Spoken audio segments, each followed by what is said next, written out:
Okay, we're here for my favorite topic, I think, and it ties into what Amin was talking about, taking a more strategic look at how we kick off a project. He was talking more at the business alignment level. I'm going to get now, how does that actually tie into the startup of a project? Specifically, what I want you to walk away from this session with is the idea that you shouldn't just start every project the same way all the time. That you really should take a step back and think it through first. There can be tremendous benefits from starting off a project in the appropriate manner for that project, and significant challenges if you start it off in the wrong fashion. Not every project uses the same, or should use the same methodology, the same structural approach. Just by a show of hands, who here primarily uses something called the Waterfall method, linear sequential waterfall processes? So half. And a bunch of you probably either aren't sure what that means or just don't want to put up your hand yet. The waterfall method is predominantly the most common used method in business, period, end of story.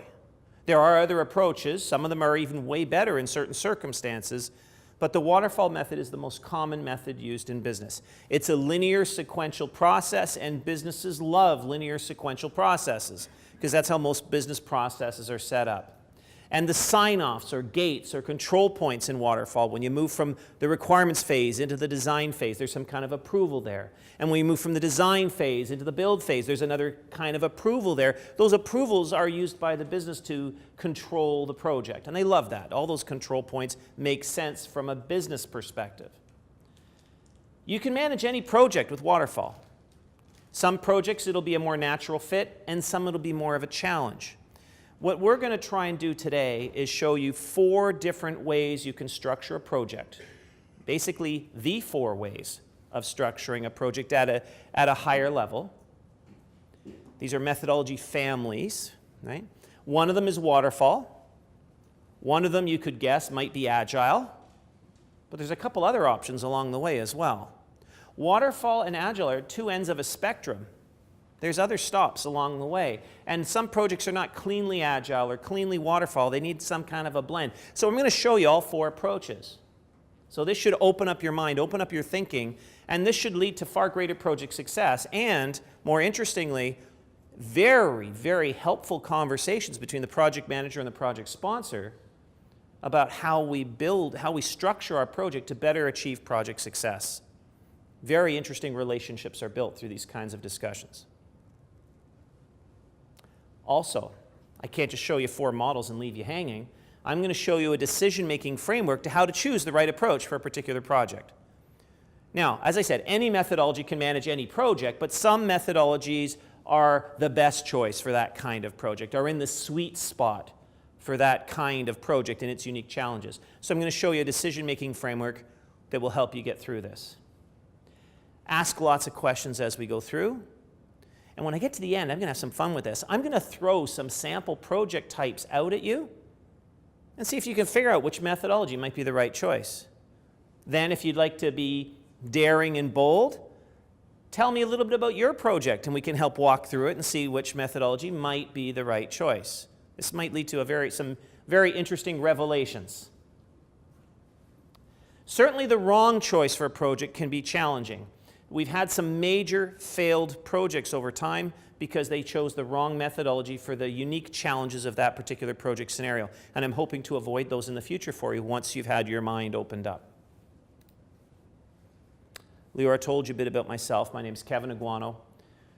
I'm a classically trained project manager. I've been doing project management for over 25 years. I've been doing Agile project management since the mid-90s, before it was even called Agile project management. Many of the people who invented these methodologies are friends of mine. We've spoken at conferences and written books together. I've written over 30 books and DVDs and audio CDs on project management-related topics. Lots and lots of articles. I speak at conferences around the world. And more interestingly, I teach at universities, these topics at the university level, but I'm not just a teacher or an academic. I spend more than half my time in the consulting side working with major corporations, helping them through these challenges and build decision-making frameworks and helping them with their governance models, putting this stuff into practice. So I'm full of interesting stories from many different industries. I'm going to start by describing these two ends of the spectrum to you. Remember I said these methodologies fall along a spectrum. At one end of the spectrum, we have what we call defined projects. These are projects that we understand really well. We've done these kinds of projects before. I've got lots of experience doing them, so I can very clearly describe maybe the deliverables, get a clear view of the goal of the project. And I've got lots of experience, so I can really clearly understand the path to get there. I can describe the steps that I need to do to complete this project with a high degree of accuracy. And because of all my experience, I can probably estimate the work required to complete those steps with a high degree of accuracy as well. Think about it this way. If I'm building a subdivision of homes, right? I'm building a massive subdivision, several hundred homes. After I've done the first 40 or so homes, I know exactly what home number 41 is, the plan for that is going to look like. I can describe all the tasks. I can estimate them with a high degree of accuracy. Sure, it might rain a couple extra days, so the schedule might vary a bit, or the cost of copper might go up, so my cost of wiring might change slightly, but generally speaking, I can build a theoretically perfect plan. We're pretty close to it. Right? So these kinds of projects focus on the plan. It's all about the plan. We spend enormous amounts of time building this plan at the start, and then the rest of the project, we just stick to the plan. You've heard the terms plan the work, work the plan, right? Or plan to execute, execute the plan, not the team, right? That's a waterfall or deterministic mindset. These are these linear sequential processes like the waterfall method. It's all plan focused. What metrics do we use to measure our progress in a waterfall project? A lot of you are using waterfall projects. What metrics do we use to measure our progress? Just shout it out. The project schedule. How do we determine how far along we are? A baseline, a benchmark. Sure, that's the baseline plan. Percentage of what? Percentage complete? Sure. So percent complete is one. But what are we measuring? Percent of the baseline, percent of the plan. It's all about the plan. The metrics are measuring how far along the plan we are. We have some PMPs in the room? Okay. Earned value. You guys should have studied earned value to pass your PMP exam. What is earned value measuring? Specifically, the two most important metrics in earned value, cost performance index and schedule performance index. What are those two numbers measuring? How I'm performing against plan? I'd change the word performing. I'd say they're measuring variance from plan.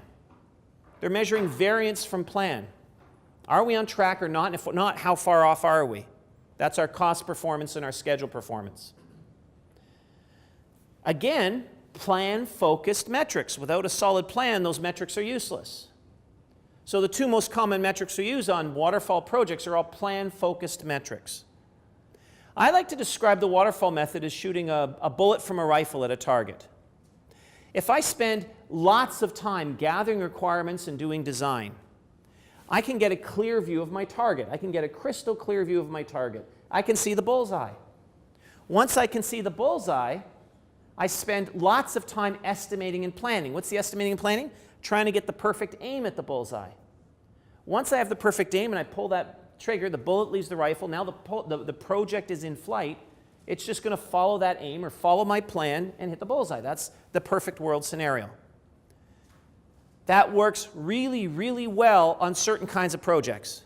Some projects, that's just the perfect choice, right? Like the subdivision of homes. However, there are real projects that we come across in business that don't fit this model. You may have heard projects like, and put up your hand if this is the case, I'll know what I want when I see it. Have you ever had one of those? Yeah, a couple of you. How about this one? Let's get started on the stuff we know while we figure out the rest. A lot of you, most of you. These are real business challenges. But how do you do a waterfall type plan when these projects inherently have fuzzy scope? We don't know what all the scope is. We're not sure of all the things we're going to have to do yet. So how do I build this perfect plan? You can't. And from the hands up and the giggles around the room, I could tell this is a very common problem, isn't it? We have these kinds of projects, but our traditional project management tools fall apart in these scenarios. We need a different approach. So, what do you do? Think about it for a moment. If I have my waterfall approach, my deterministic approach, and I'm pointing my rifle at a target. I've spent tons of time gathering requirements so I can see the bullseye, tons of time estimating and planning to get the perfect aim. That's the perfect scenario. But what happens if, as we're gathering requirements, we really can't clarify things? They stay fuzzy. Do we ever feel confident to start that project? I am not sure I can see the objective clearly, so all my estimates and plans for sure are going to be wrong because I can't see the bullseye. We're going to get caught. We're going to be constantly gathering requirements, trying to clarify, planning, going back to clarify, planning, going back to clarify. You'll never start that project. You don't have confidence that you're going to succeed. What about if it's clear, but it's moving? It changes every week or changes every few days. So finally, it sits still for a day or two. You update your plan to point right at the bullseye. Do you feel confident pulling that trigger? Because you know it's going to change tomorrow. No, well, let's wait and see if we can further clarify and wait for the change to stop. Well, some projects, the change really doesn't stop. So then we need another approach. If the change does stop and we get the confidence to pull the trigger, the bullet leaves the rifle and it changes the next day, we're going to miss. The objectives changed, the scope changed, our plan is wrong. So what do? We stop, we re-estimate, we replan, we re-baseline the project. That takes a few days. So now we're pointing at the new location. We pull the trigger, the bullet leaves the rifle, the scope changes again. Now we miss. So then we have to stop and re-baseline and re-estimate. Sorry, I'm not pointing at you. Don't worry, it's not loaded. Right? And eventually we'll get there. We'll get to the target. Because every time we get a little bit closer and a little bit, eventually we'll hit the target. But we're going to waste a lot of bullets along the way. It's a very wasteful process. All this replanning and replanning. We need a better approach. We need something different. So let's look at another category called empirical projects. Empirical projects are observation-based. They're going to say, let's get started, and we're going to observe certain parameters and try and keep the project within control, whatever that means. You may look at the budget. If we're starting to spend too much, we might slow down. If we've got to look at different other parameters like quality, etc. We're looking at all these parameters and trying to stay within our bounds, within range. And we make adjustments. Let's go back to my bullet example. If shooting a bullet from a rifle at a target is a defined approach, the equivalent empirical approach might be launching a cruise missile at a target. There's a lot of difference between bullets and cruise missiles, right? But the two relevant ones here are, first off, I can steer a cruise missile after it's launched. I can't do that with a bullet. Once I pull the trigger, that bullet leaves the rifle barrel, it's whatever. I hope the aim was right. It's going to follow that original plan. And if the target moved, I miss. But a cruise missile, once it launches, if the target moves, I can steer it back on course to follow the moving target. One missile will take out my target.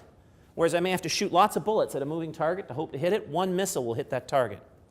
So it's a less wasteful process. And because I can steer the cruise missile in flight, do I need to have crystal clear view of that bullseye? Or can I start with a fuzzier target? I can probably start with a fuzzy target, and as I'm getting closer, it'll start to become clearer. Then I can fine-tune my aim to hit the bullseye. So that means less requirements gathering and design up front.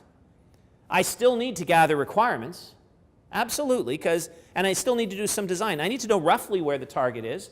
I'm going to want to launch my cruise missile in the wrong direction. I'm going to launch it roughly in the right direction, but I can fine-tune the aim as I get closer. So that means faster project startup, faster time to getting to actually building some deliverables. I still need some requirements gathering and design, high-level requirements, high-level design. The details can emerge a little bit later. PMPs, you know this. It was on your PMBOK test. Rolling wave planning. Sound familiar? Yeah. What are they saying? Have a high-level plan at the beginning and do the details later just in time as you get closer and things become clearer. That's what it's all about. Rolling wave planning is not a waterfall process. You're starting to look at more empirical processes. That's why you may not have used it. You may have read about it, said, oh, this sounds really interesting, but when have I ever used it in my career? Most of you said you were using Waterfall. That's why you haven't used it in your career. It doesn't work well with Waterfall.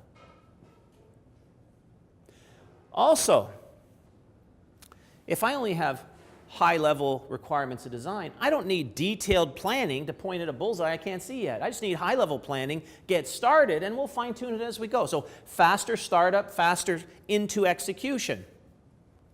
You will have to fine-tune and adjust as you go, but it means we can get going faster with something of concrete substance. Let me tell you something.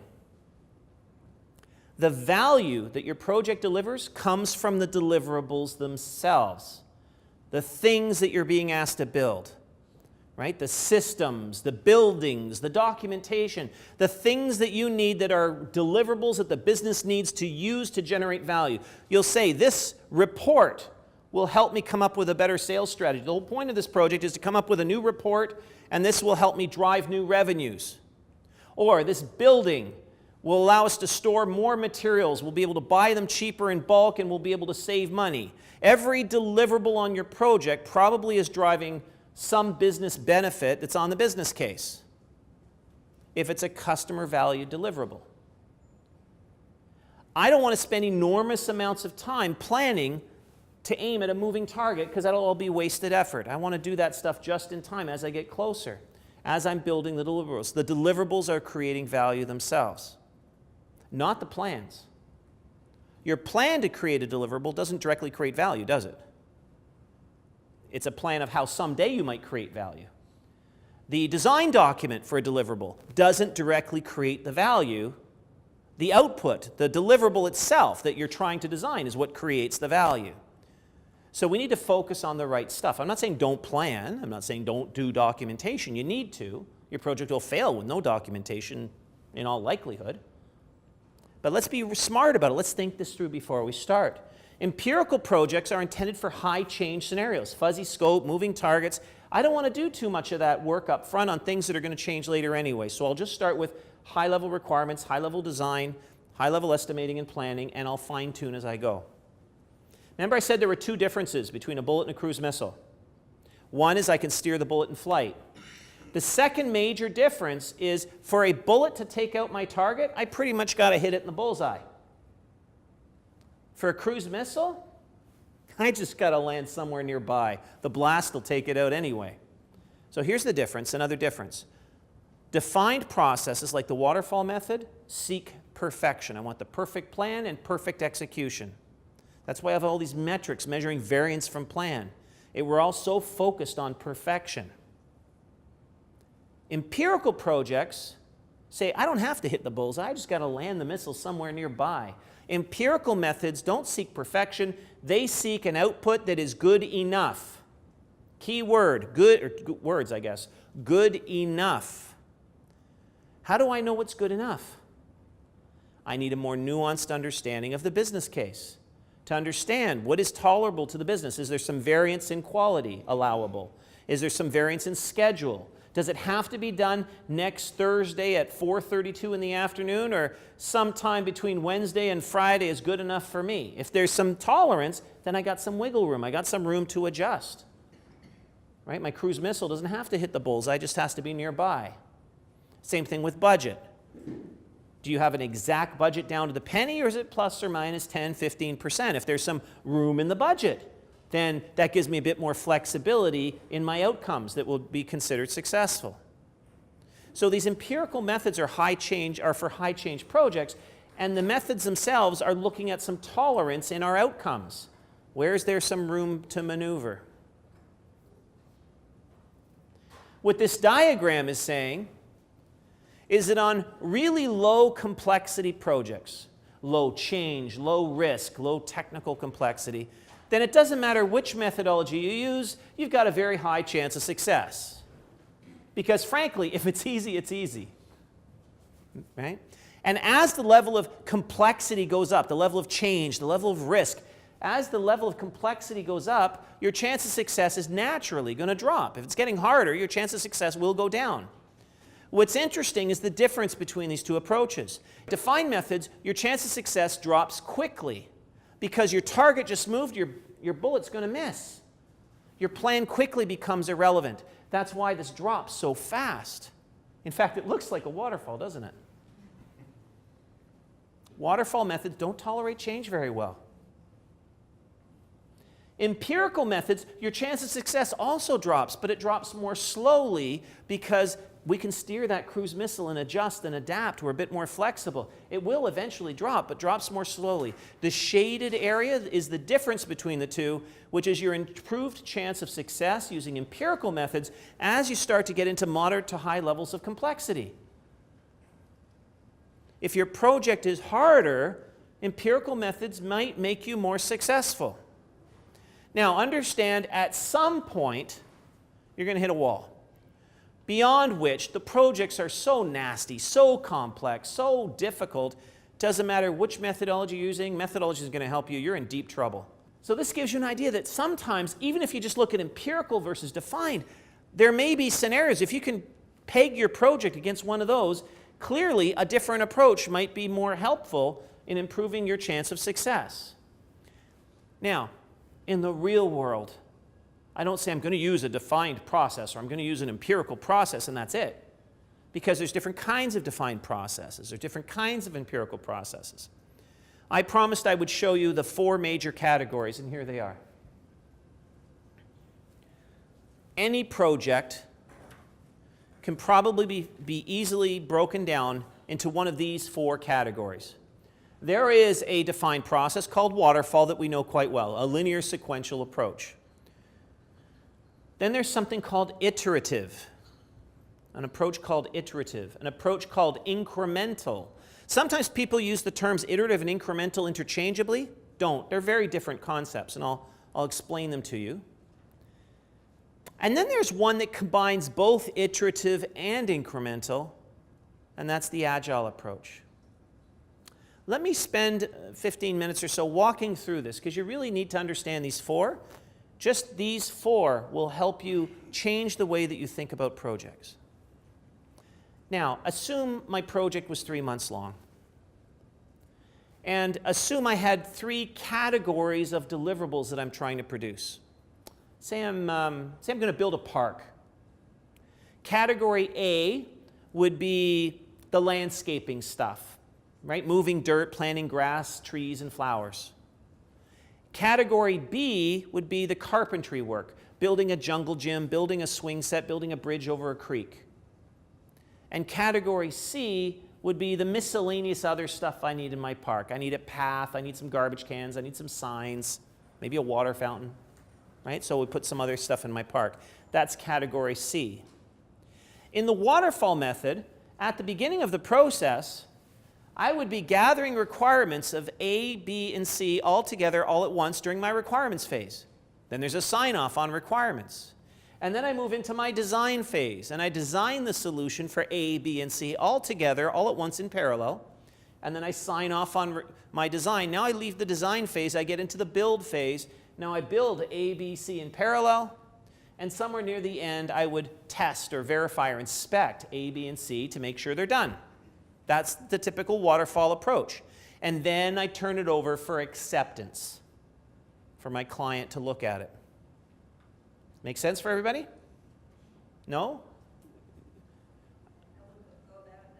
I'm sorry? Oh, you might not go about it that way, but this is the waterfall approach. You understand how the waterfall approach is approaching this? Okay. The problem with the waterfall approach, there's 2 main weaknesses with the waterfall method. 2 main weaknesses. In fact, the guy who invented the waterfall method called out one of the weaknesses when he first presented the waterfall method to the world. A university professor named Royce in 1970 was speaking to an audience largely of IT professors from universities. It was an IT conference. And he presented 5 models for software development. The first of which was waterfall. By the time you go through all the other iterations or the other variations of it, the final one, the 5th one, was more like Agile. It's what they called Iterative and Incremental Delivery, IID, Iterative and Incremental Delivery. When he presented the Waterfall method, the guy who invented it in 1970, in his remarks, and you can download his paper off the internet, it's still available. Look him up, Royce Westcon, W-E-S-C-O-N, 1970. You can Google it, you can find the paper. It's a PDF. It's only about 9 pages long or something. It's not very long. In the paper, he says, and I quote, "No significant project has ever succeeded using this method." Why? Because the first time your sponsor, your stakeholders see what they're getting is at the end when you think you're done. You've spent all your time, you've spent all your money, now you show it to them and they're going to look at it and they might say a couple things you don't want to hear. Like, oh, that reminds me, I forgot something. And we have to add in a change request and add a new piece of scope, and now the project, instead of being done here, is going to be done somewhere out here. From your perspective, it's a change request, I've extended the deadline, I'm covered. But from your business person's perspective, I was expecting it to be done here, now it's late and over budget. Even though they're the cause of that, to their perspective, it's still late and over budget from what their expectations were. The second thing they could say, the way you did it, like technically I guess you met the scope, but the way you did it isn't going to work for me. You got to go back and make some changes because I'm not happy with what you did. Or my favorite, that's what I said, not what I meant. Right? We've completely misunderstood the requirement and built the wrong thing. Anytime you get any feedback other than, hey, perfect job, you're going to have to go back and fix some stuff, and you're going to end up revising and coming in from the business's perspective late and over budget. Because the first time they get meaningful feedback is at the end. Sure, you ask the business to sign off on business requirements. This is what I want. But then you go and design this technical solution, and they're not sure what it is that you're doing until they see it at the end. I mean, sure, you may give them a technical design to sign off on, but they may not understand it. We build designs for the convenience of the people building the solution, not the business. Say I was building an office tower. My client was Donald Trump. Do I want to have him sign off here on the design? What is the design? Detailed engineering drawings, calculating the thickness of the I-beams to hold up the 32nd floor. Is he going to know if the math is right? No. He's trusting that the engineers and everybody have figured it out, but he's going to walk in at some point, look at the lobby, and say, that's not impressive enough. I want it to be 2 stories taller and put a big water fountain, and I want to see a statue of me right there in the middle in gold, right? By the time you get that feedback, you've already poured concrete, welded steel. It's an expensive, messy change. So we've learned over the years different ways of getting that feedback sooner in a cheaper way so we can fix things sooner. And I'll talk about that in just a moment. Royce said, if we're going to get surprises here, we're going to get feedback here, we got to go back and fix them. He said, any project is going to have to go through the waterfall at least twice. Once to build the draft version, then we get all the feedback, and then we go back and incorporate the feedback and build the final version. He said any project of any major complexity, you're probably going to go through the waterfall several times over the course of the project.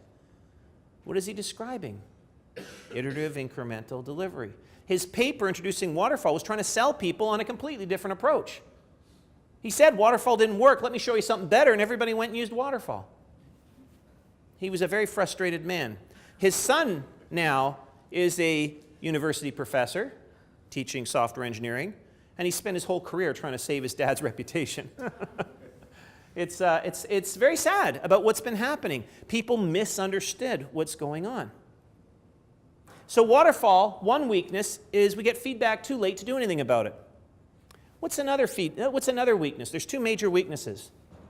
Well, let me ask you a different type of project. Say we were building a software product.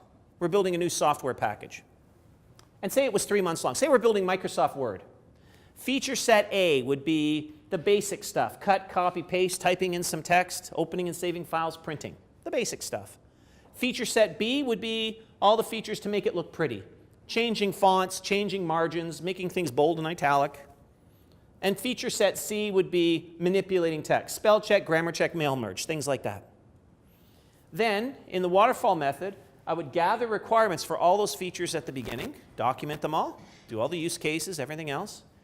Then I would design the solution for all of that, do detailed design of everything, get the whole thing figured out.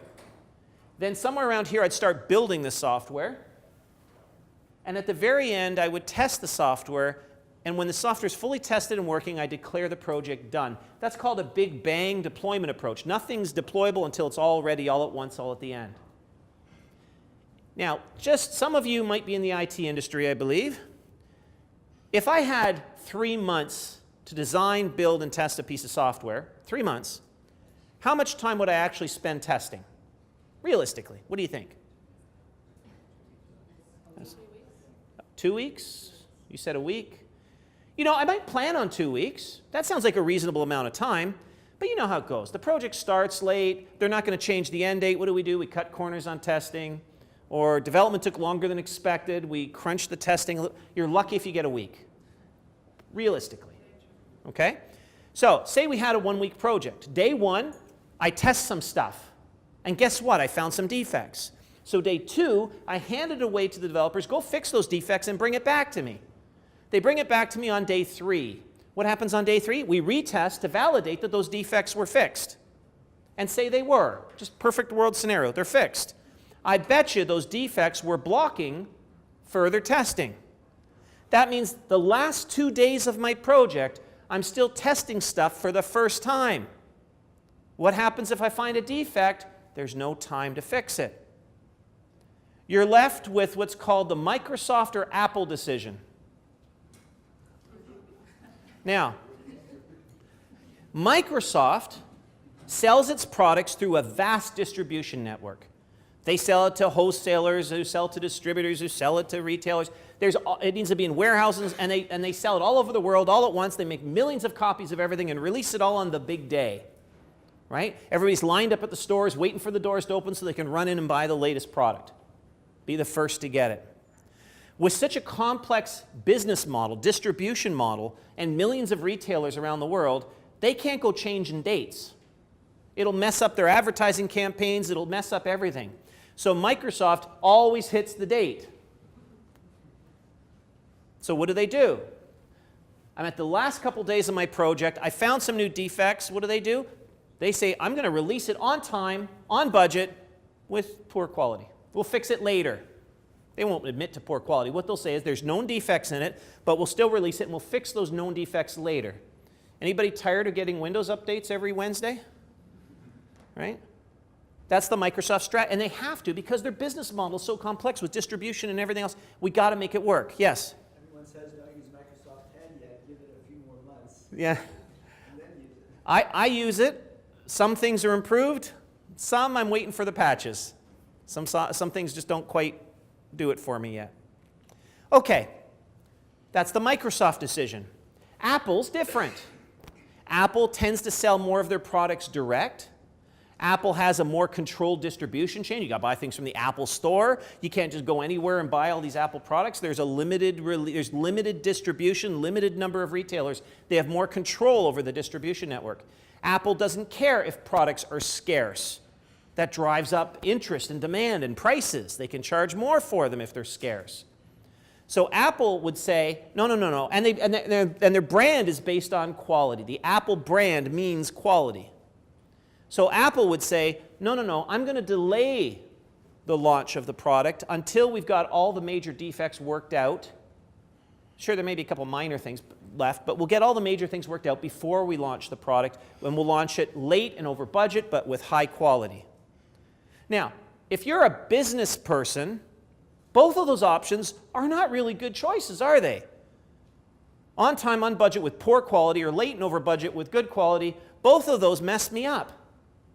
Neither of those make me happy. So one of the weaknesses with the waterfall method is structurally, the methodology is not a high-quality approach. What does that mean? It doesn't mean if we use waterfall, we build garbage products, poor quality products. That's not what I'm saying. If I have an exceptionally high level of skill on my team, and we've done this kind of thing lots of times before, I could build it pretty darn close to perfect on the first pass. It might be okay there's just a little bit of testing at the end because there's not many defects to find. But if I'm working with new technologies, team members with unknown levels of skill, if I'm working with vendors who haven't proven themselves before to me, if there's any doubt about the quality that we're going to be producing, Waterfall puts me at risk of getting to the end and being left with that Microsoft or Apple choice, and I don't like it. So that's the second weakness of Waterfall. It's a poor quality approach, the structure of the methodology itself. So let's look at one of the other approaches. First, we're going to switch to iterative. If I switch to iterative, I'm taking a feedback-driven approach. In fact, I ask people when I'm in a classroom with this diagram, I say, write the word feedback under iterative because iterative is focused on obtaining lots of frequent feedback. That's the goal of iterative. I'm going to break the project up into cycles or waves or chunks. Here they're called iterations. And here I've got 3 iterations, month 1, month 2, month 3. But that's a false scenario. I just did that so it fits on the slide. And if you were doing iterative in the real world, you'd have 8, 10, 15 iterations. You'd have lots of iterations, lots of chances for feedback. And what we do is we go and do a little bit of the work, and then we stop, and we have a point where we have a structured, regular pace, regular cadence every few weeks or every month. We get together with the stakeholders, and I ask them 2 questions. The first one is about requirements validation. I ask, is this what you wanted? Is this what you meant? Did I get it right? Is this aligned with your vision? I'm trying to clarify, is what I'm building, the emerging solution, aligned with what you were expecting or what you wanted? That's requirements validation. Now, how do you get requirements validation? I mean, I can do that in Waterfall. I can show Donald Trump those engineering drawings, and he'll say, I don't know. So iterative uses a different approach. It uses user-centered design or user experience design type approaches. We're modeling the end state.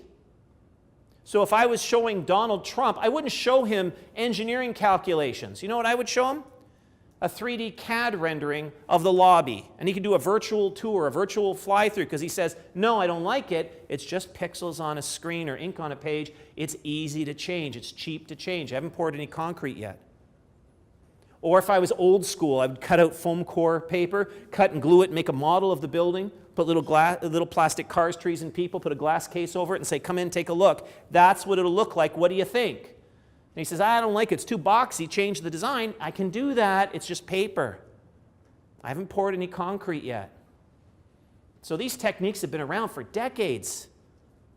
Right? It's a way of avoiding that risk. If I was building an IT solution, say I'm building Microsoft Word, what I would do is I would mock up all the user interfaces for A, B, and C. Here's all the menus. Here's all the dialog boxes that would pop up. And I could show somebody on paper. I could go to my focus group of clients, maybe legal secretaries, and I could say, here's how we would walk through entering a document in Microsoft Word. And somebody says, well, how do you know if you spelled something wrong? Okay, turn to page 8. See that little squiggly underline? That shows the word spelt wrong. If you right-click on it with your mouse, turn to page 22, see the pop-up box? It'll show you those 2 alternate spellings at the top. You pick one, it fixes it. Oh, I get it. If it's wrong, just ink on paper. It's easy to change. The trick is to model the end state early. If we're building a new business process, right, with a whole bunch of rules and regulations and supporting practices, what do? We do a flow chart first. Get the high-level structure understood. If the high-level structure is right, then later we can go in and fill in all the details and create all the forms and everything else. The goal is to get the high-level view of the end state early so you can tell if you're on the right page, you're on the same page as the business or not. Remember I said there were 2 questions. That's the first one. Did I get it right? The second question is interesting. The second question is I'm asking for change requests now. I'm deliberately asking for change requests early. Think about waterfall projects. When do most of your change requests pop up? Near the end. Why? Because that's when business is starting to see what the final solution will be, and they realize, well, that may have been what I asked for at the beginning, but I realize my needs have changed, or I realized I have a bit more sophisticated requirements, and all those change requests pop up at the end, which is the most expensive time to introduce a change request, because it could cause huge amounts of rework. So in the interests of avoiding expensive rework, I'm going to ask for the change request right here. So those two questions, is this what you wanted? Yes. The second question is this still what you need? Because the business's understanding of what they need matures over time. They may realize now they need something a little bit different than they thought they needed at the beginning. I can get the change request early, and I can incorporate it right away, avoiding a lot of costly rework. I don't have to change stuff I haven't built yet. And then I revise my models, and I review it again, and I ask those two questions, and I get the feedback, I incorporate the feedback, and I revise my models again, and I do that over and over as I go through the project. Remember, I just put 3 on here to make it fit. Really, there might be 8 or 10 or 15 cycles of review. I don't want to build anything until we agree we're on the same page. So, say in month 1 I reviewed A, B, and C.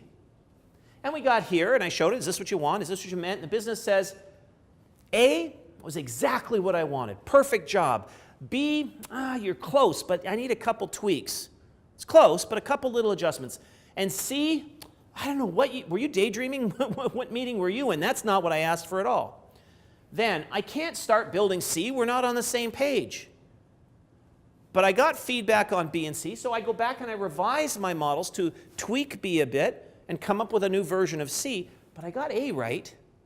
So maybe in parallel with those models, I could start building A in parallel with adjusting my models, and I could probably start building the core parts of B. Some fussy details are still to be determined, but I'm sure there's a substantial amount. So I can start doing some building in parallel and review it and get feedback and adjust and review and incorporate that, et cetera, until I'm done. It's still a big bang deployment approach. A, B, and C are still done at the end. It's still just a little bit of testing at the end, but I've fixed the problem where I've maybe misunderstood the requirements. I reduced the risk of building the wrong thing. Now, this is very different than Waterfall. It requires different techniques to avoid scope creep and things like that, different management practices. It's hard to estimate and plan this, and there's different tools and techniques for that. But there are tools and techniques to help you manage these. Yes? If A was perfect in the first quadrant, how did it get so wrong where C is totally rejected? If you're going along. Well, let's go back to my park example. They say, oh, the landscaping is beautiful, but I don't like the signs that you're putting in, or I don't want it, or I think the idea of a water fountain is stupid. We're not doing it. You misunderstood me. I don't want a water fountain in my park. It's a piece of the scope. Right? If you go back to that example, when we parcel it out, they might say, A was right, all the landscaping is fine, the jungle gym and swing set are fine, but I want a different design for the bridge. So parts of B need to be changed. And C, what are you talking about? Water fountains. I don't want water fountains in my park. You know how expensive those are to maintain? Forget it. We need to think about C all over again. Make sense now? Okay. So iterative reduces the risk of building the wrong thing by getting feedback frequently. I'll take a question in just a sec. Just by show of hands, who thought they were doing Waterfall but now realize they've probably been doing some iterative? A few of you. Waterfall can manage an iterative process. If you think about our methodologies that we use in business, Waterfall does a little bit of requirements, a little bit of design, a big long build phase, and a little bit of testing at the end, right? And we have these control points where we sign things off. Iterative is very, very similar, with a subtle difference. My requirements phase might take a bit longer, believe it or not. We actually spend more time doing requirements, and we do spend more time in doing on design, but the phases overlap, significantly overlap. Right? Instead of a hard break between phases, we have overlapping phases. Build takes usually about the same time, but it's overlapping, and we still do a little bit of testing at the end. And we break this up into phases, iterations, right? These iterations are where we do a little bit of work and then review it and get feedback. Look what happens. I could do requirements of A, B, and C. The business said, I liked A. You got the requirements right. Fine. So right away I can start doing the design work of A while I'm still adjusting my requirements for B and C. Next iteration review, I'm reviewing now the design of A. They said, perfect, go start building it. Next iteration, I can start building A. They said design of B was good, so I can do B, do the design of B while I'm still adjusting the requirements of C. You see what's happening? The work is overlapped and spreading out. Eventually, I have to wait till A, B, and C are all done so I can test A, B, and C together to make sure they all work together, and I'm still deploying all at once at the end. It's still a big bang deployment. But by overlapping these phases, I'm starting to get I can start working on some parts earlier than others and make some progress while I'm still trying to understand the rest of the scope. I would use iterative when you have fuzzy scope. Waterfall, I need a detailed understanding, very detailed understanding of scope right at the beginning. I need detailed requirements understanding. Iterative, I can deal with the fuzziest scope. Business says, I'm not sure what I want. Let's talk about it. Let's sketch some things on paper. Let's work it through together until we come to an understanding. Right? So when the scope is very poorly defined, iterative might be the best approach to help me through with this. Yes? Is it effective, because I was originally thinking that I was using Waterfall, but now Iterative is how I'm Yep. working on some of my projects. And I build some contingency, especially into the second stage. So Yep. is that appropriate? Absolutely. There are scientific management practices about managing iterative projects, about how many rounds of revisions, how much contingency do I put in. There's a lot of thinking on this. There's been a lot of documentation about how to manage these projects properly. It isn't really my scope today to go into all those details, but there are tools out there to help you with this. Sorry, we had somebody waiting at the back here. So I'm mired in a project which has two basic components to it, and from the 40,000 foot level, macroscopically, it's understood what we're trying to accomplish. Parts of B, which are very well defined, are reliant on A. Yes. And elements of A keep changing. Mm-hmm. So the ultimate design and the build of B, which is well defined, keeps getting pushed. You're getting stuck with churn, right? Wait till I get to all four options. You might find the fourth option might be better for you than these two. It may solve some of your issues. Yes? Under Waterfall, the prototype falls under Waterfall, like you build a model or a sample and then you refine it and then... No, that's another approach I'm going to get to. Yeah. Okay. Let's move on to the next one. So iterative is still a big bang approach. I'm still building A, B, and C. They're all finished all at once, all together, all at the end. And iterative is still a low quality approach. I'm still doing a little bit of testing at the end. Not a ton of testing, just the same like Waterfall, just a little bit of testing at the end. There may be some quality benefits. If you look at quality as conforming to the changing requirements, then iterative allows me to conform to the changing requirements better than Waterfall. But if you measure quality as absence of flaws, absence of defects, you're not any better off with iterative than you are Waterfall. Okay, so let's move to another approach. What was your name again? Mirza Hamid. Say that again. Mirza Hamid. Mirza Hamid? Can I just call you Mirza? Okay. So as Mirza was saying, what about things like prototypes and getting something built so we can test it early? Then we would move to another approach called incremental. Incremental is my third choice of structures for my project. With incremental, remember I said under iterative I want you to write the word prioritize?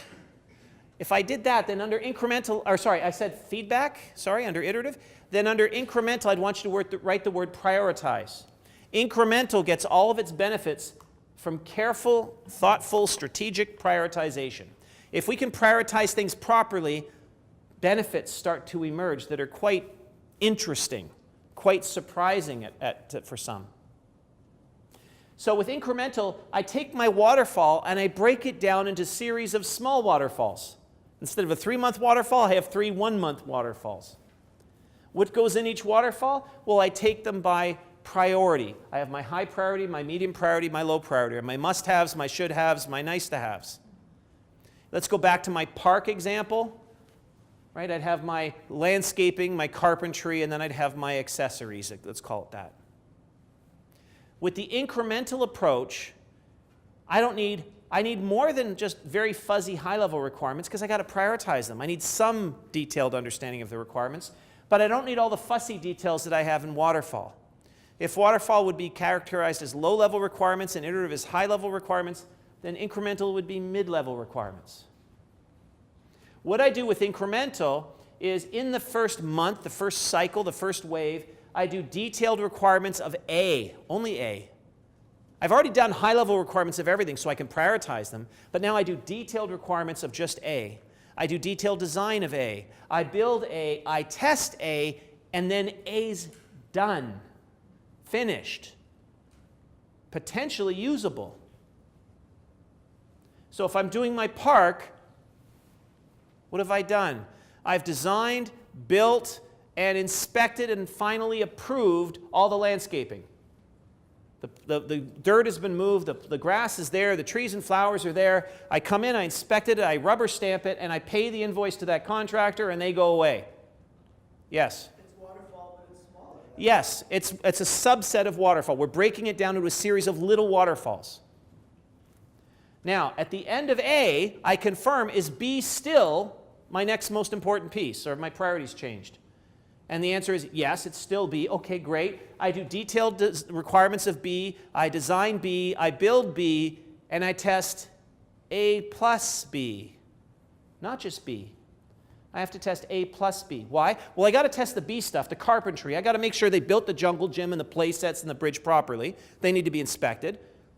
But maybe while the carpenters were building the jungle gym, they drove over a flower bed and ruined the flowers, or they backed into a tree and broke off the branches or something. So I got to not only inspect B, I got to re-inspect A to make sure they didn't mess it up along the way. With an IT solution, I'm adding a second group of features. I got to make sure the new features didn't break the stuff that was already there. Now, it's B, A and B now are done, potentially usable, getting some benefit from it. And then I confirm, do I still need C, or is D changed? Has it changed now? D is more important than C, or what's going on? And say we do need C. I design C, I build C, I test A plus B plus C. Because while we were putting in the signs or the garbage cans, they might have damaged the jungle gym, or they rode the truck over the bridge and it wasn't designed for that weight, or they left ruts in the lawn. So I have to check everything along the way to make sure everything still works. Now, the incremental method has significant benefits over waterfall. You might think it is waterfall. Not really. By breaking it into a series of prioritized waterfalls, a whole bunch of benefits emerge. 16 to be precise. There are 4 primary benefits. These primary benefits are so important, any one of these benefits would justify the switch to incremental on their own. The benefits are so important. Then there's 12 secondary benefits. These secondary benefits are still meaningful. They're still important. They're still big sometimes. But I wouldn't switch just for a secondary benefit. That wouldn't be enough business justification. Even though they can be significant, I'd probably switch for a primary method and get the secondary benefits as drag along icing on the cake, drag along benefits. So let's think about what some of these secondary benefits might be. One of them is efficiency, increased efficiency.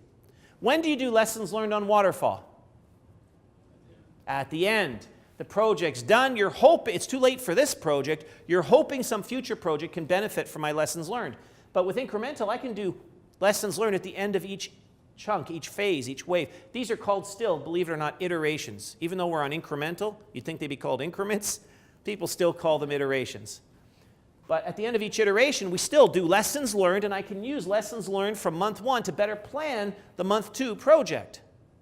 And I can do lessons learned again at the end of month 2 to better plan the month 3 project. The idea is that all this frequently adjusting and adapting, it's continuous improvement on steroids. It's going to allow us to get very, very efficient and speed up the project and avoid, you know, they say work smarter, not harder. It allows us to cut out the waste and work smarter. Makes a big difference, but it's a secondary benefit.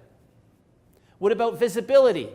If I was 2/3 of the way through a waterfall project and I asked the team, how far are you? What are they going to say? About 67%. How do you know? You're in the middle of building stuff. You haven't tested anything. Maybe none of it works. Maybe it's all garbage. We don't know. But here, I have a better sense of an independently verifiable rate of progress. I can say 1/3 of it is done, finished. People are using it already. The second third, it's done, it's finished, people are using that. Now I've got a better sense I'm 67% complete. but you wouldn't switch methods just for that. Here's a great example, morale. Say instead of a 3-month project, I made this a 3-year project, just to make the example really obvious. In a waterfall project, you're at the end of year 2, right? Say you're at the end of year 2, and I ask you, what's the team's morale like? What do you think? Yeah, it's in the dumps. You think the poor team members are thinking, my God, I've been at this for 2 years. This isn't a project, it's a career. Oh, I've been at it for 2 years. I got nothing to show for it. It's going to be a whole other year before I even know if it's any good or not. What a low level of morale, right? But just by switching methodologies, the only difference is we switched methodologies. And now we're using incremental, and we're at the end of year 2. Morale's very different. Remember I prioritized into high, medium, low? Must-haves, should-haves, could-haves, or nice-to-have? My most important stuff, my core stuff, the hardest stuff, it's done, it's finished, it's launched, it's live, people are using it. We had a big party, we celebrated. Then, year 2, we took the medium priority stuff, the should-haves. We designed them, we built them, we finished them, we just launched it. It's live, it's being used. We're still hungover from that party, and now they're asking me, what's your morale like? Well, I'm on a pretty good high. I still got a year left, but it's the easy stuff. It's the no-brainers. All the hard stuff has been done. We're riding on a wave of successes. I can see the light at the end of the tunnel. My morale's probably pretty high right now. And all we did was switch the methodology. But no business person would switch methodologies just for morale, probably. They're going to look at these 4 primary benefits. Now, we've got a lot of talent in the room here. See if you can tell me what you think one of these primary benefits is. I've given you hints already. I've already told you essentially 2 of them. What do you think? Cost. What about cost? When you implement the A, you will be able to take profit from it. I mean, the business. Okay. Very good. What's your first name? Samir. He's got the first one. I'm going to reword it a little bit, though. I'm going to say it's not a cost savings necessarily. What I'm saying is you can capture business value sooner. I don't have to wait for everything to be done before I can start using it. I can start using pieces of it right away. My park, people can start using the park before there's jungle gyms and play sets.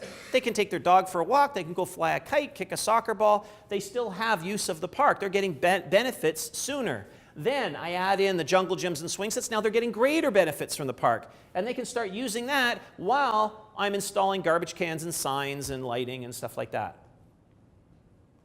If I'm doing software, what was my example? Microsoft Word. What was A? Does anybody remember? I'm sorry? Yeah. Cut, copy, paste, file, open, close, save, print. What's that? Windows Notepad. It's a product. I can give it away, I can sell it, but it's a product. Then I add in the stuff to make it look pretty. Changing fonts, changing margins, bold, italic. What do I have now? Windows WordPad. It's still a product. I can give it away, I can sell it, I can get some business benefits. Then I add spell check, grammar check. I've got full Microsoft Word. So I can get some spin-off benefits along the way. Even if you need all 3 to really launch this thing, you need it all, maybe after 2/3, that's enough that you can pilot it with a few sample people, get their feedback with a sample client or something, see what they think, or I can show my new product at a trade show. The core stuff is all there. While I'm fussing around some fine details, I can get some early marketing buzz from it. Or maybe I can start training my support personnel on the core stuff while I'm working on the low priority stuff so that when it is all done, I can go live faster because I've got a head start. Yes? What do they call beta? Beta and final. Yeah, this might be the beta release, right? It's more or less there. It's kind of sort of working. There's still a few things we're working on, but it's usable. The core is all there and working, and I can get some early feedback. Absolutely. Right, so this has been a strategy for a long time. I did one years ago, back in the early 1990s. We were writing medical billing software. Most of the software applications at that time that we were competing with were written in CPM. That's dating myself, right? So we actually created a version that ran in Unix and a version that ran in DOS. And what we had, and early Windows too. We did one for Windows too. Windows 3.0, I think it was at the time. Anyway, what we did was we were able to release an early version into the marketplace. We heard our competitors were coming up with a new version too. We were able to beat them to the marketplace by releasing not a fully functional product, but all the core stuff was there, captured a tremendous amount of market share with an early release. And by the time they came out with their full version, we had our updated version that everybody got it as a free update. Well, nobody's going to switch. They just switched to ours. They're not going to switch to the other ones. Why switch twice? That was silly. So we captured the market share early, and all that increased in sales and increase in market share paid for the rest of development because we could get business benefits sooner. Tremendous value from that. Any accountants in the room? Anybody a finance guy? Okay. Here's another one similarly related. Because I can get business benefits sooner, I can start depreciating or amortizing my costs sooner, right? Which could be significant benefit over time, right? By getting that benefit, that depreciation happening sooner, that may give me, I did the math the other day for an article I wrote on a $10 million software project, delivering 3 times over a year and a half. It worked out to an extra $150,000, $180,000 or something in after-tax savings. That was the incremental difference once you in Ontario with 26.5% and all that stuff. Just by early depreciation, it made a huge difference on this project. So that could be, but it's about capturing the value sooner. Yes? Is that what they call better sooner than perfect? Is that what they call better sooner than perfect? Possibly. There's a line from Toyota in lean, the whole concept of lean manufacturing. There's 12 principles to lean. And one of them that Toyota, it's a direct translation of the Japanese, but it basically says, I'd rather have it 80% right today than 100% right tomorrow. Because what happens is tomorrow may never come, and I'm missing all kinds of opportunities. I'd rather get something that's almost right, get it today so we can start really testing it and using it and getting feedback and adjusting. I'd rather have a prototype or a beta and get it out there and find out how close I am to what's really needed than wait till I theoretically perfect it and then find out I've built the wrong thing. Good, I like that point. Thanks for bringing that up. Is that what drives all the Toyota recalls? No comment. I'm being recorded. I'm going to hold off on responding to that. But offline, I'll have a discussion with you. So one of the major benefits from Incremental was earlier delivery of business value. What else? Yes? Quality. Quality is dramatically different here. There are 2 contributors to increased quality. One of them is Waterfall just tests a little at the end. But here, I'm already testing in month 1, and again in month 2, and again in month 3. There's more testing. More time for testing means more time to find all the defects. And just as importantly, more time to fix all the defects, so you're not left with a Microsoft or Apple choice. Okay, there's 2 contributors to quality, though. That's one of them. So more time to find and fix defects means fewer outstanding defects at the end. That's one good definition of quality. Fewer outstanding defects at the end. The second one is this concept of the retesting that's going on. I inspected or tested here, but then I retested A again and then retested it again. And remember, I might have 8, 10, 15 iterations in my project. My core stuff, my must-haves, my most important stuff has been tested and tested and tested and retested so many times, it's almost guaranteed to be rock solid. Your must-haves will work. If there are any defects left over, and we already said there'll be fewer of them, if there are any left, they're going to be in the nice-to-haves, the lowest priority stuff that by definition you could live without if you had to. So not only do we have fewer defects, they're going to have a lower average severity. Question at the back. Another question, but another difference, maybe you could probably rephrase it. If the economy goes down or something happens along the way, at least I have something by the incremental. Sure. What's your name? Richard. Richard came up with the 3rd major benefit. You guys, this side of the room is cleaning up. Come on. The 3rd major benefit is I can efficiently cut scope, saving significant time and money. Let me talk about that in contrast to Waterfall. In Waterfall, if I'm getting in trouble, I'm running late and over budget, things aren't looking good, and I'm 2/3 of the way through, what am I going to do? I'll cut scope. Well, maybe all that's left is the high priority stuff. That leaves you in a bad situation. Or maybe we could cut the low priority stuff. Maybe the important stuff is still intact. We'll cut C. but I've already done requirements of C and design of C, and I've built part of C. It's a wasteful descoping. This one, I haven't even started C. It's easy for me to cut and cut efficiently. So I'm getting in trouble, I'm running late and over budget, let's cut C. At least I got my must-haves and my should-haves. I had to drop some of the nice-to-haves, but I got the core done on time, on budget. Or, as Richard was indicating, things are going along well, we're not behind, but the economy tanks, the business opportunity changes. Maybe I don't need that stuff anymore. Maybe A and B is good enough. I can cut scope, A and B can still be used and deployed, and it's good enough, and I've saved significant time and money.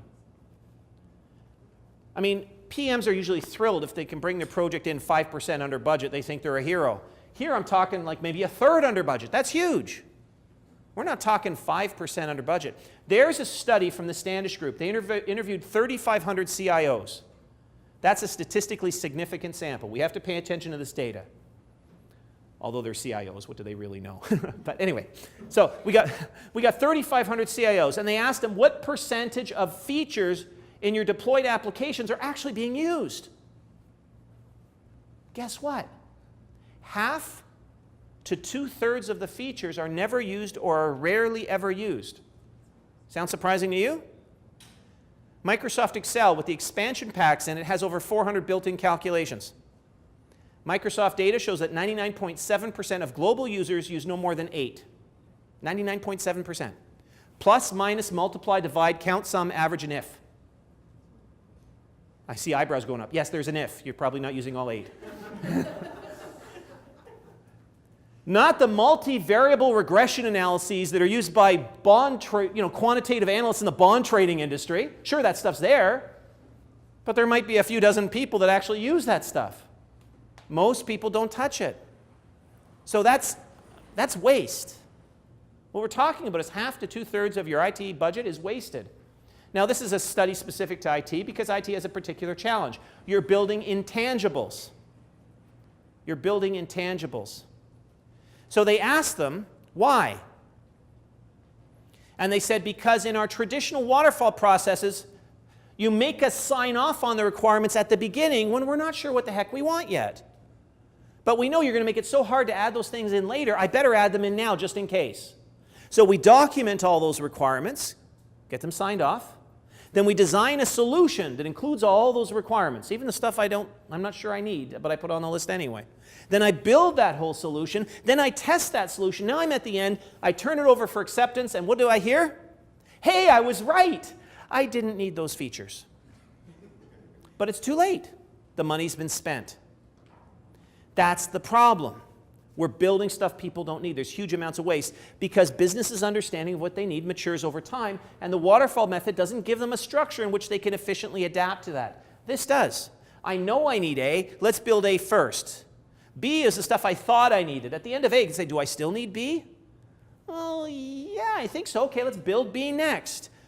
C was the stuff you thought you probably didn't need. Is that true, or do we need to build it? Oh, yeah, looking at it now, yeah, maybe it's not worth the extra spend to get such a marginal increase in value.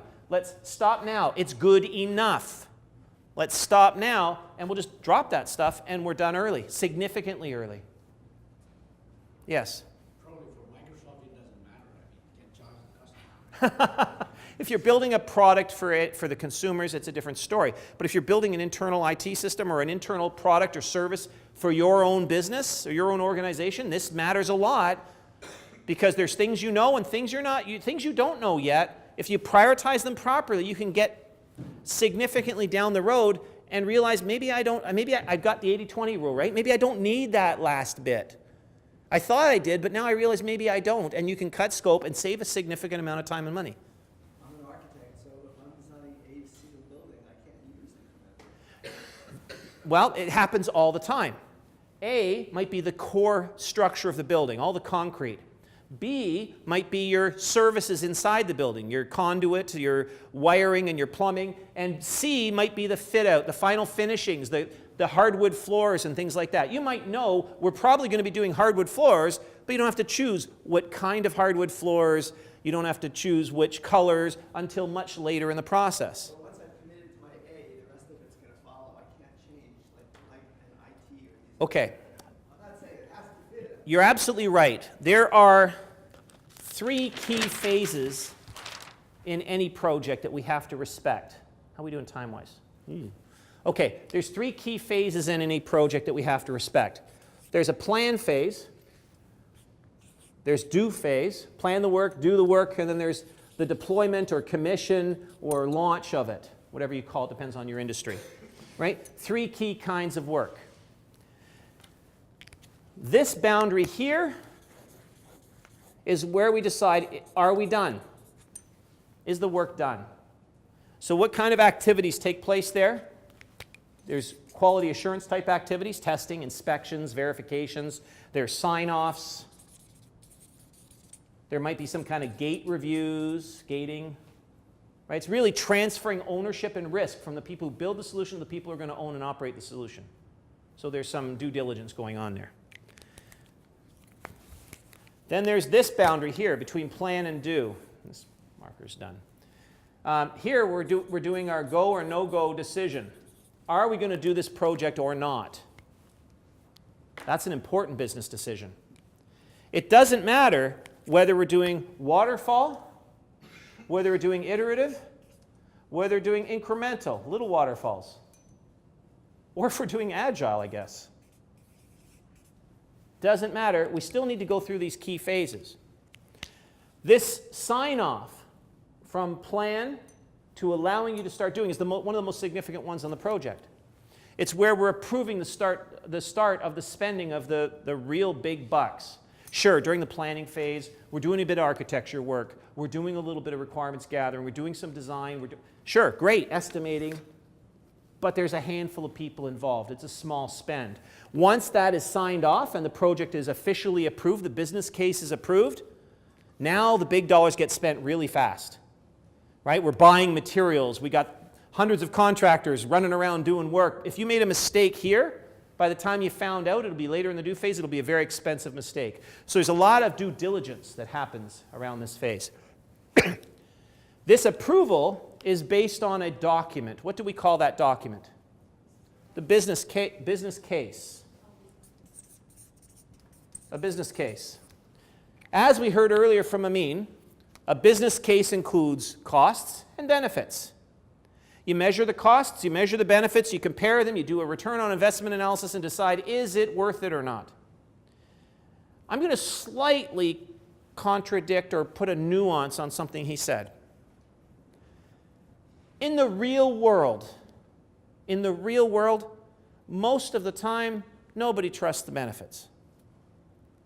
Because there's 2 kinds of benefits. There's hard benefits, numbers that are easy to calculate, numbers we can get data from. The benefit is a reduced volume to my call center. It costs me $50 a call. I figure I'm going to save 200 calls a day. I can do the math and figure out my savings. I can do that and get a real number that's got some validity to it. Or by implementing this new system, I can eliminate 3 clerical positions. They earn on average $60,000 a year. It's $180,000 saving plus benefits plus. We can do the math. But then there's something called soft benefits that are almost impossible to calculate. This new system will improve service delivery to our community, improving customer satisfaction. What does that mean in dollars? Well, it should probably increase our sales. Okay, by how much? I don't know, 100,000. Well, why not 200,000? Okay, 200,000. They don't know. They're pulling numbers out of the air because you can't quantify it. Or this is going to improve morale. What does that mean in dollars? I don't know. Right? We have so many benefits in our business cases that are soft benefits. Business no longer trusts the benefits side of the equation. If business doesn't really trust the benefits, they don't believe the ROI number, they always treat them with skepticism. Business stakeholders, when making a decision, really look at 3 key parts of the business case, 3 key things. What are they? 3 key questions we have to answer. How much is it going to cost? Time. How long is it going to take? What's the last one? I can't hear you. The product? The quality. I'm going to call it the scope, which includes both the deliverables and the quality of the deliverables. So let's call it scope. Some people call it performance, right? What are those? My triple constraints, my iron triangle. It's the old-fashioned project management triple constraints. Thank you so much. Oh, that's good. Next time, can I get some mixer with it? I'll try. I do my best. If I had to build these backwards, the last one we come up with is our budget. We can't come up with the budget until I know my schedule. The longer the project takes, the more it might cost, right? You got to pay people to hang around, interest costs, insurance costs, keep ticking away. I can't do the schedule until I have estimates. What am I estimating? My scope. Where does the scope come from? A design. Scope comes from a design. And where does the design come from? BA? Business requirements. The scope you could call specs in your world. Okay? So somebody has to ask the business, what the heck do you want? Figure it out. Get in their head. Figure out what their vision is. Then somebody's going to do some high-level design work. Maybe not all the detailed design, but at least we got to figure out what is the solution to match the business's vision. There might be process changes. There might be things we have to build. There might be things we buy. There might be some big decisions made there. So we're going to come up with a design to satisfy the business's needs. Once we have that design, I can figure out which piece of that design is in scope for my project, because there may be several projects needed to build out the business's vision. So what's in scope for me right now? Once I know my scope, then I can estimate the work required to build it and come up with a timeline and budget.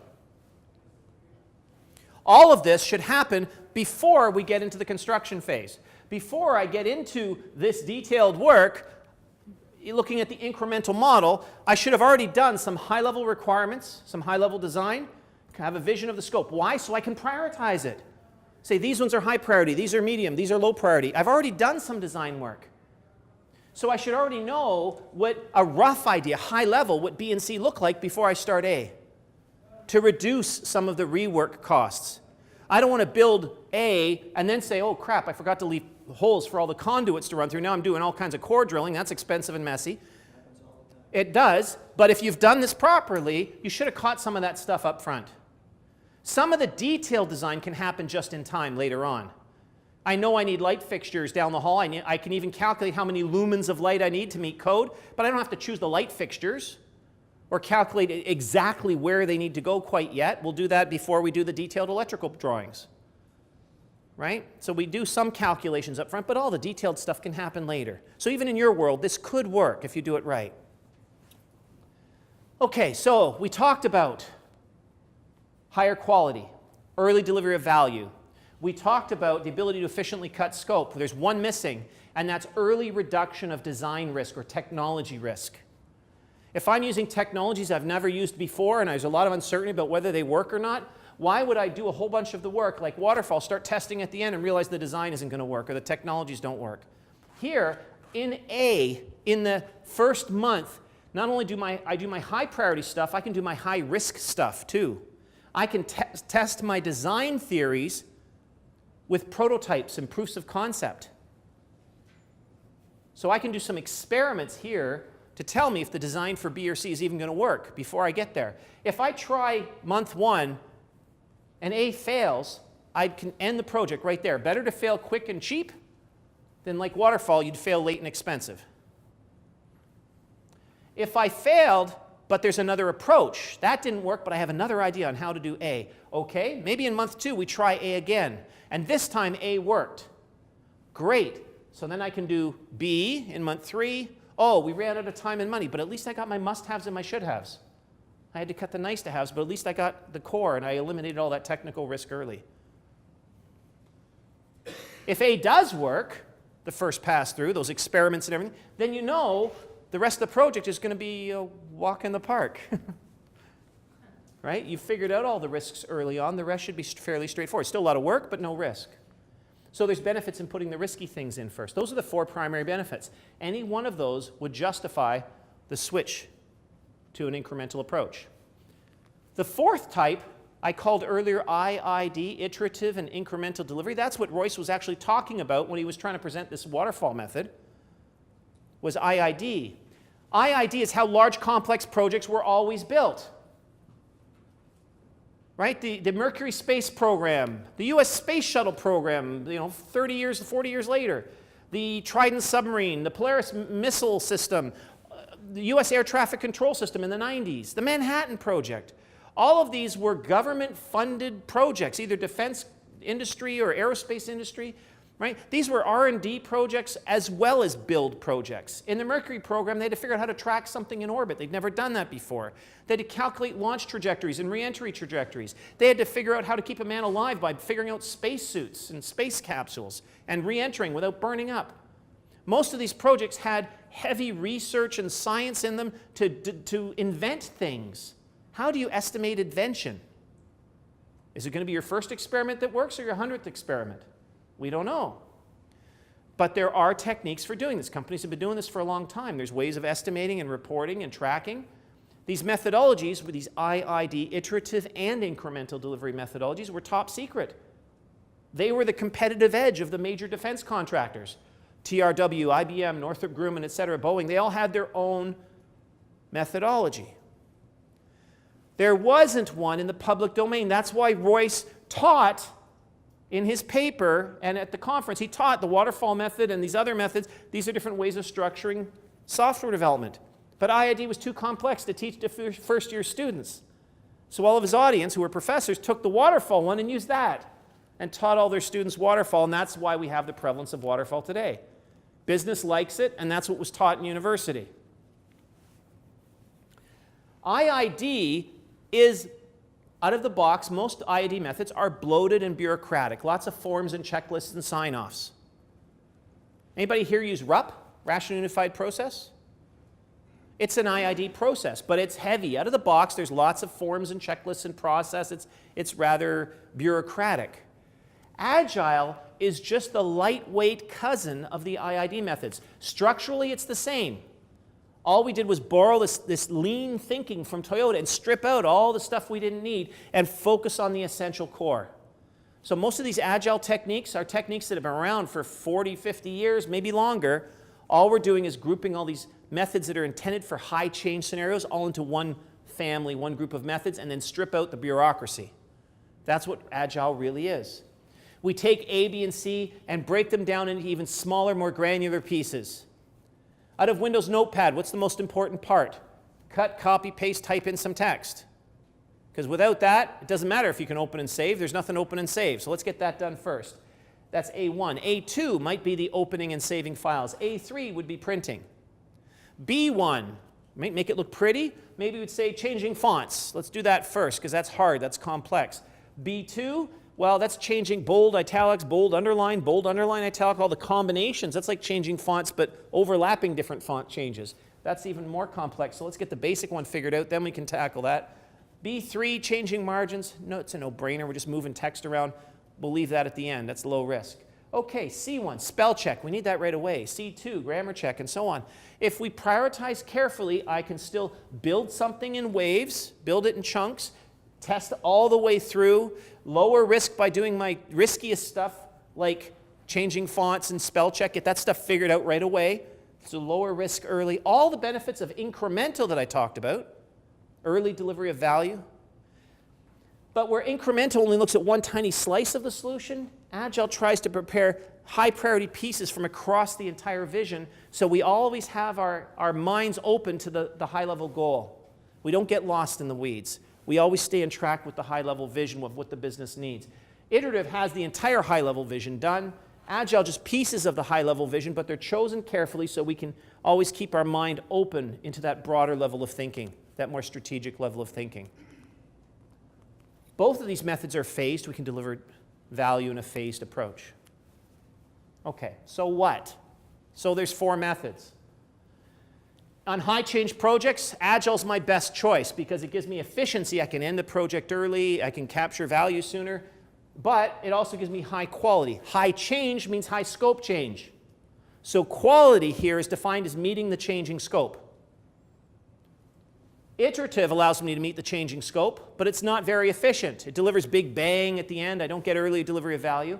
Incremental gives me early delivery of value, but it's a little bit less adaptive to the change. I can't react as quickly or as wholesomely as I do with iterative. Waterfall is a poor choice for high change. It's the worst choice.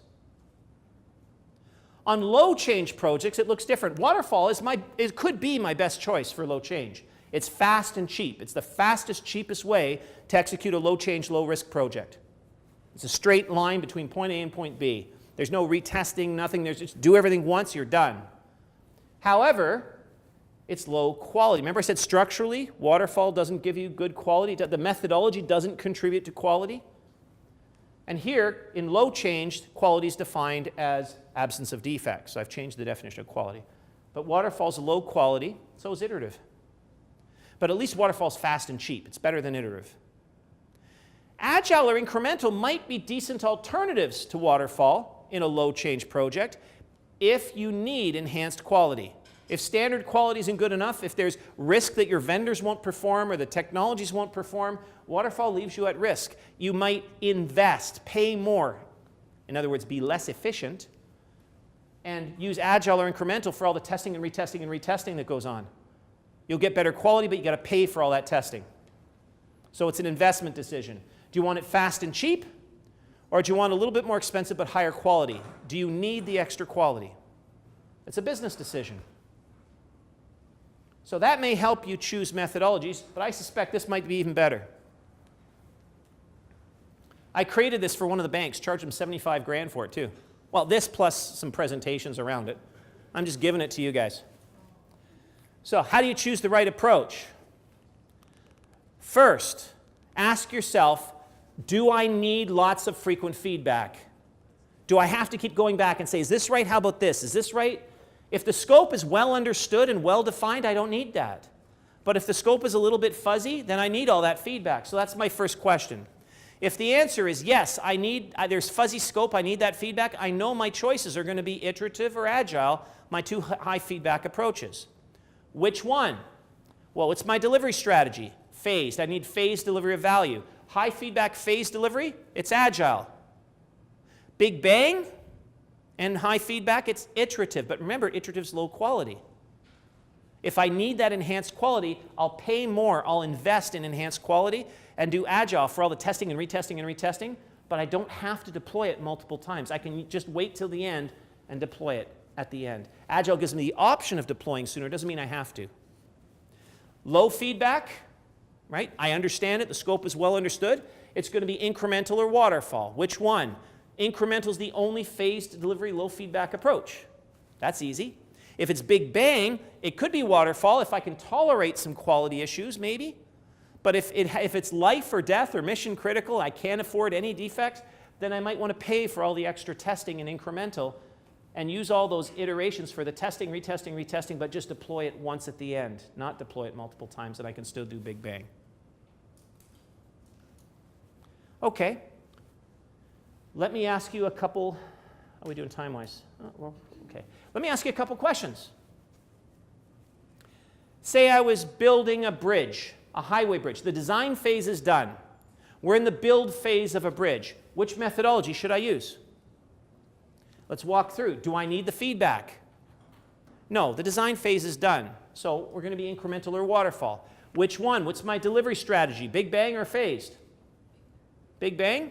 That's safe. But you know most of the bridges over the 407 right now are using phased delivery? They're not doing Dukes of Hazzard, like jump over the highway, just build half a bridge. What they're doing is a 4-lane bridge, they're building 2 lanes first, get the traffic moving, reroute the traffic and get it going quickly so that while people are going over the new 2 lanes, we'll build the 2 lanes beside them. So that way there's less disruption of traffic. Either answer would be fine, it's just your strategy on how you're approaching it. Okay, what about forming a new nonprofit coalition with a group of community agencies to try and reduce childhood obesity in the community? Do you need feedback? Yeah, what the hell's the scope? Right? We're going to have to get a bunch of people together and figure it out. So we're talking high feedback. Now, is it Big Bang? We're going to get everybody together, figure it out, and then just launch? Or are we likely to get a core group of people, launch something, and then more people might join us and change it some more? Which one sounds more realistic? The second one, that's Agile, phased delivery. Okay, I'm going to build a house, a custom home. Not a subdivision, it's a custom home. Do I need feedback? Yes, you're going to get it whether you want it or not. So you might as well use one that adapts to the feedback better. Agile or Iterative, which one? Who says Agile? 3 of you. Who says Iterative? 4 of you. And the rest of you, you're not sure now. You're both correct. It could be either, depending on your role. If I'm a home builder, I don't want phased delivery. The couple moves in while I'm still trying to build the house. Right? They're there with their family. My workers are there stepping over kids' toys. Kids are playing with the power tools after hours. It's dangerous. There's liability issues. So I'd say, no, if I'm a home builder, I want iterative. Lots of feedback. We'll build it once. When we're done, I'll hand you the keys. You pay me a check, and I walk away. That's the best way. But if I'm building my own custom home, maybe phased delivery could be done. Hey, we could all live in the master bedroom. Kids can sleep on some sleeping bags on the floor while we're putting the hardwood in the kids' room still. That's possible. Right? We could do it if you're building your own home. So your answer might depend on your role. Right? So there's a lot. Okay, developing a new heart drug and taking it through clinical trials. Agile. Yeah, I need feedback. And I'm going to build the drug. Build a little bit, test it. Build some more, test it. Build some more, test it. That's Agile. Now, they use IID. It's more bureaucratic, but same structure, right? This framework can help you choose for any project. Does anybody have one of their projects they want to try? Yeah, go ahead. So back to my project, which is basically a construction project. Okay. And we're trying to renovate and repair the front entrance to a facility. Okay. And we have new doors that we need to install. Mm-hmm. And we know the doors, we know the style, we know everything about the doors. The height of the door is in question because we also have to do concrete work below the doors. Right. And the scope and nature of the concrete work keeps changing. Mm-hmm. So we're trying to get a better understanding, working with the building engineer who keeps changing. He comes to us with a plan and then we look back at our budget and we say, no, we can't afford that. So then he goes back and he tweaks it, he comes back to us. And then that looks at the contractor and gives us the quote. And we say, yes, we can afford that, or no, we can't afford that. So, and then everything has to get implemented within basically a 7-day period so that the doors and the concrete that are curing and working can be Well, especially with winter coming. exactly. Yeah. Okay.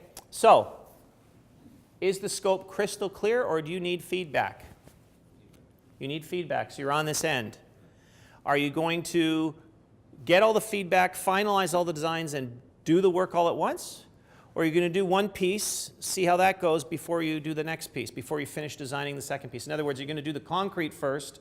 Once the concrete is finished, then you know it's done, then you can get the final measurements for the door and go do the door. No.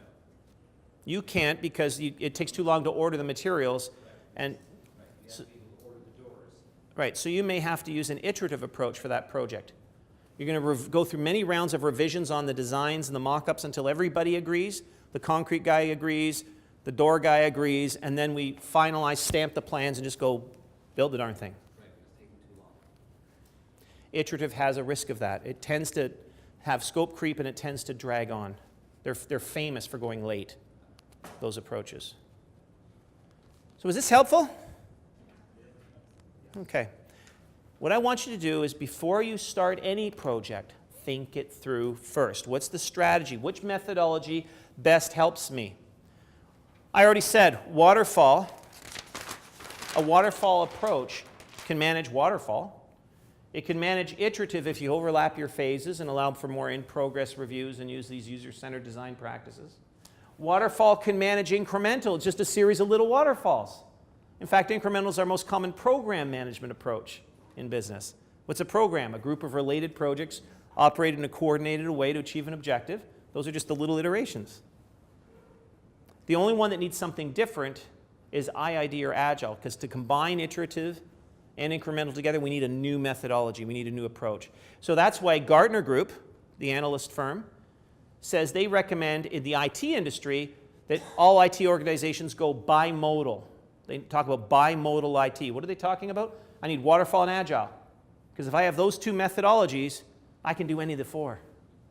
I can do any of the four approaches. So you need at least 2 methodologies in your organization to cover all scenarios. And even if you're not IT, I showed you some examples where Agile might be the right approach. R&D, anything where there's experiments and research going on, Agile is the methodology for you. Maybe a more bureaucratic version of it, but the structure is the same.